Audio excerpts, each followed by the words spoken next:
Well, it's officially official. The thing that we all knew was happening this whole time is actually happening. Using AI to code makes you worse at coding. Anthropic just finished a landmark trial where they pitted two groups of programmers against each other, one with AI, one without, and they found that the ones with AI scored 17% lower across the board. Now, I'm not going to sit here and tell you that this is a bad thing. I think since the dawn of mankind, humanity has used technology to improve their ability to do things at the cost of the core skill. Think hunting or gathering or sewing or fishing or farming or whatever the hell a bunch of other people are currently doing to keep us alive. Thank God for that. The reason I'm making this video is because some people around me believe that that's different, that programming is in a category of its own. Well, it's not. The study definitively shows that AI is like the doom guy, and our coding skills are the demons. Also, even though Anthropic didn't do a whole study on other skills like writing or, thinking, I believe you'd have to be pretty dense not to realize this is happening across the stack. So what did Anthropic actually do? Well, they examined how quickly software developers picked up a new Python library with and without AI assistance,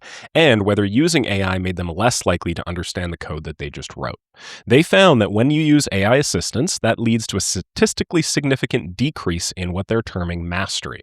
On a quiz that covered the concepts they just used, participants in the AI group scored 17% lower than those who coded everything by hand, which is the equivalent of 2 letter grades. So using AI sped up the task slightly by about 2 minutes, which we'll get into, but this did not reach the threshold of statistical significance, meaning that although there was a statistically significant decrease in their skill, there was not a concomitant statistically significant increase in their speed. The study design was pretty simple. There was a warm-up coding task of about 10 minutes. Both groups did not use AI in it. Then there was a task where the treatment group was allowed to use AI assistance, whereas the control was not. There was a post-task quiz afterwards and a survey, and for both of those, neither group was allowed to use AI. So really the only difference here in this randomized controlled trial is that during the task of interest, the treatment group used AI. And though I'm going to get into this in a second, the results should shock nobody. I mean, obviously using a tool like this that significantly improves your leverage and the ease with which you do the work is going to make you worse at the core skill. When's the last time you shot a bow and arrow to catch a rabbit? We don't have to anymore. No wonder we're not very good at it, huh? So in the study, the left-hand side of this graph shows the time that it took the two groups.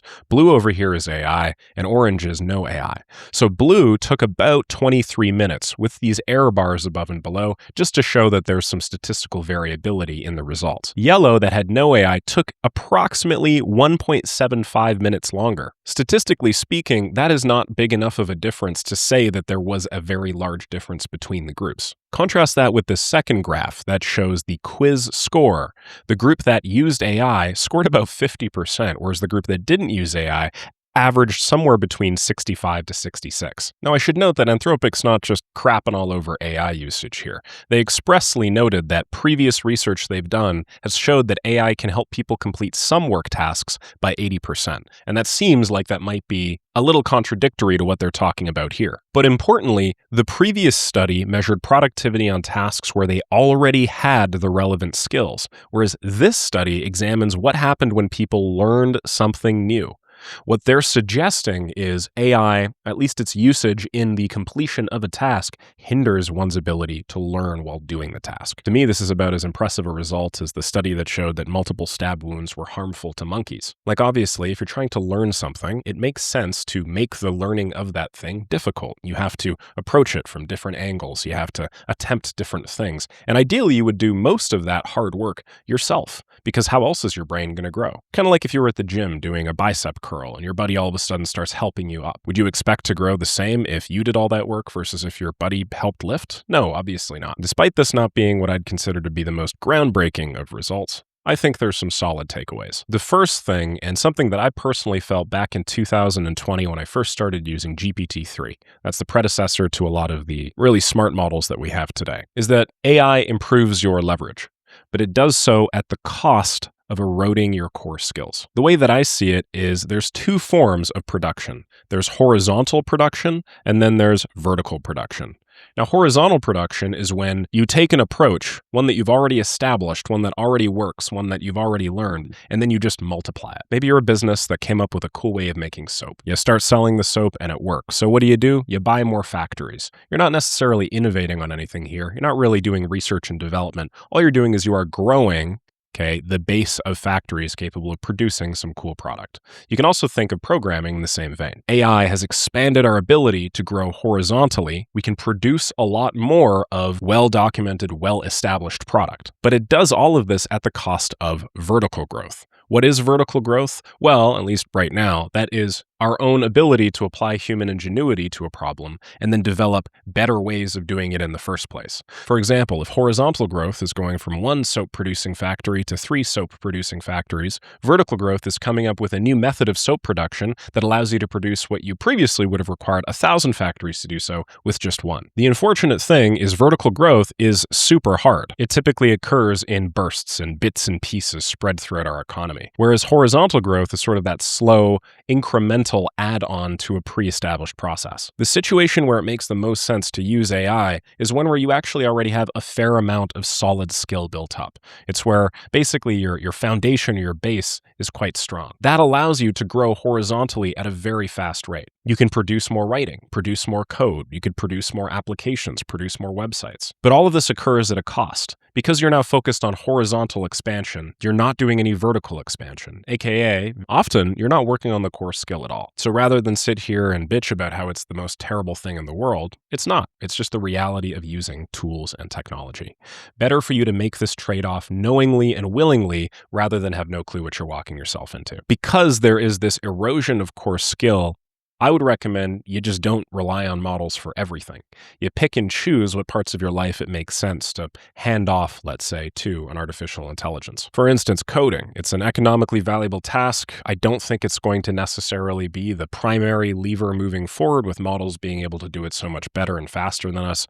Sure, if you could produce things even marginally faster, even 2 minutes out of 25, it might make sense to do so. But personal relationships, how to communicate with your boyfriend and girlfriend, interpersonal dynamics, things like that. Things that, to be completely honest, probably aren't going anywhere no matter how good AI gets at producing widgets. Those are things you should probably do yourself. Likewise, critical thinking, major life decisions. These are things that you should have control over. How about talking to your wife? I'd recommend talking to your wife yourself, not passing that on to Claudebot. Because like it or not, AI is soon going to be better than us at basically all economically valuable skills. And I mean, if this is us, and this is where AI is at right now, rest assured, in the blink of an eye, it'll be all the way over here. So if you build a whole identity around your ability to produce economically valuable skills, and then you just have AI do all of that for you, who are you really? Well, you're the sum of your relationships. You're your character. You're what's between your 2 ears. So if you're going to outsource anything, outsource the economic part. Don't outsource the you part. I guess the last major point is just that the nature of work is changing. I was having a conversation with a friend of mine a couple days ago, and he raised a point that made me stop and think.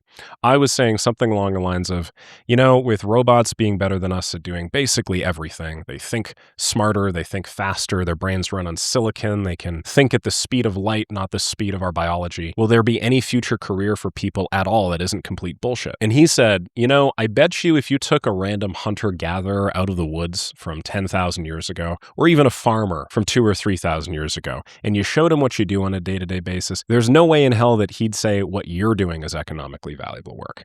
They'd say, where's the hunting? Where's the gathering? All you're doing is sitting at a computer twiddling your thumbs. How's that meaningfully improving the world or your family or your community? So his take on it was, we already mostly do bullshit jobs. What's the difference between the bullshit jobs we do today and then the bullshit jobs we're going to be doing in 10, 20, 50, 100 years from now? That really annoyed me because I like being right, but who's to say that he's not? Hopefully this at least made you think. Thanks for your time, and I'll catch y'all in the next video.